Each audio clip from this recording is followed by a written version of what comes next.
போகிறவர் போல காணப்பட்டாலும் இயேசு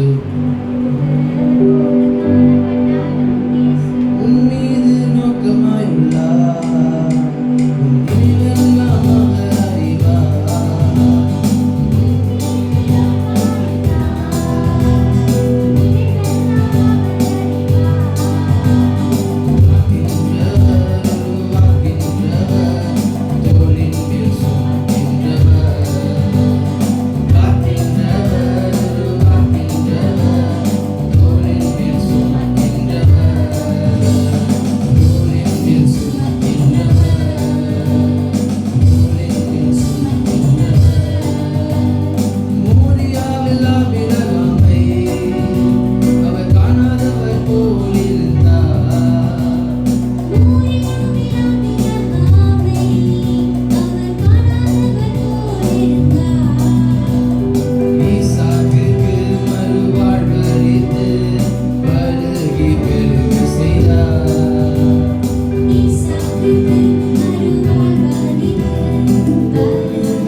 அப்படி நிற்கும்போது நம்ம கரங்களை நீட்டி அவரை நம்ம வாழ்த்தி ஆசீர்வதிப்போம். அவன் எல்லா கரங்களை நீட்டி அப்படி எப்படியெல்லாம் நீங்கள் ஆசீர்வதிக்கப்பட முடியுமோ அப்படியெல்லாம் அவங்களை ஆசீர்வதிங்க.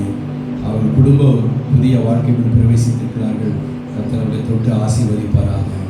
பரலோக பிதாவே, நம்முடைய பிள்ளைகளை மனதார சபையாராக சேர்ந்து வாழ்த்தி ஆசீர்வதிக்கிறோம். பாடின பாட்டை கர்த்தர் ஆசீர்வதிப்பீராக. இன்னும் ஆயிரங்களுக்கு நம்முடைய பிள்ளைகள் பயன்படும்படி கர்த்தர் உதவி செய்வீராக. இயேசுவின் நாமத்தில் கேட்கிறோம் ஜீவனுள்ள நல்ல பிதாவே, ஆமென்.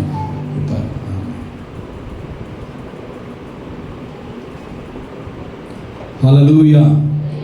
கர்த்தருடைய பரிசுத்தமுள்ள நாமத்திற்கு மகிமை உண்டாவதாக.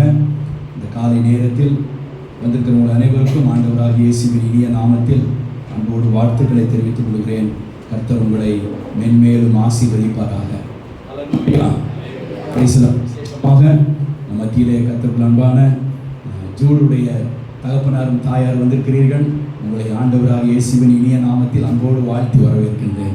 கர்த்தர் உங்களை ஆசீர்வதிப்பாராக. இந்த ஆராதனையை நீங்கள் பங்கு பெற்றது எனக்கு மிகுந்த சந்தோஷம், ரொம்ப சந்தோஷமாக இருக்கிறது. நீங்கள் குடும்பமாக இருப்பது மிகுந்த மகிழ்ச்சி. தொடர்ந்து கர்த்தர் உங்களை ஆசீர்வதிப்பாராக. நாம் கர்த்தருடைய வார்த்தைக்குள் கடந்து செல்லலாம். சங்கீதம் 93:5 ஒருவர் வாசிக்கலாம். சங்கீதம் 93 சங்கீதம் 5வது வசனம்.